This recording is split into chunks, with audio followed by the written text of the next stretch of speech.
வணக்கம். திருநெல்வேலி மாவட்டம் மானூர் ஒன்றியம், மானூர் தாலுகா, மேட்டுப்பிராஞ்சேரி கிராமம். இது பிராஞ்சேரி பஞ்சாயத்து. எங்கள் ஊருக்கு 2020 இருந்து கொரோனா வந்ததுக்கு அப்புறம் பஸ் போக்குவரத்து சரியா கிடையாது. அது இந்த பள்ளி செல்கிற அந்த பிள்ளைங்களுக்கு போற வர்ற மாதிரி இருந்த டயத்தெல்லாம் கட் பண்ணிட்டாங்க.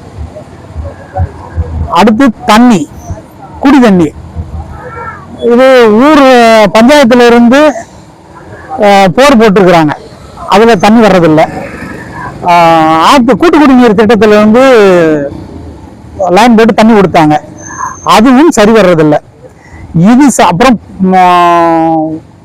அந்த மதுக்கடை, இதால பெரிய கஷ்டத்தை அனுபவிச்சிட்டோம்.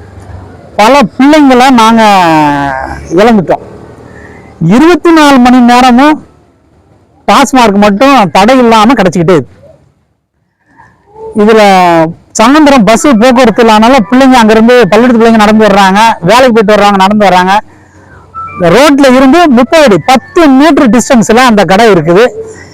அதுக்கப்புறம் நிறைய விபத்து ஏற்பட்டு நிறைய பேர் இந்த வர்றவங்க போறவங்களை விரட்டி செயின் ஸ்நாச்சிங் இந்த மாதிரிலாம் நடந்து, இது சம்பந்தமாக எல்லோருக்கும் புகார் தெரிவிச்சு அது மீது நடவடிக்கை எடுக்கணும்னு கேட்டு முடியாத பட்சத்தில் போராட்டம் பண்ணோம். 2022 அக்டோபர் 12 போராட்டம் பண்ணோம், மதுக்கடையை முற்றுகையிட்டு.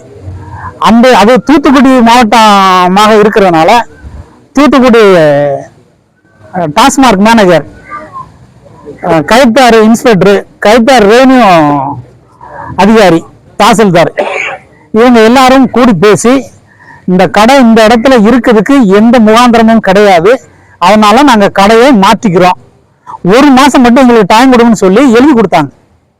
அதுல இந்த மேட்டுப்பிராஞ்சேரியை சேர்ந்தவங்க, பக்கத்தில் உள்ளவங்க, சுய உதவி குழுக்கள், மகளிர் முன்னெடுத்தாங்க.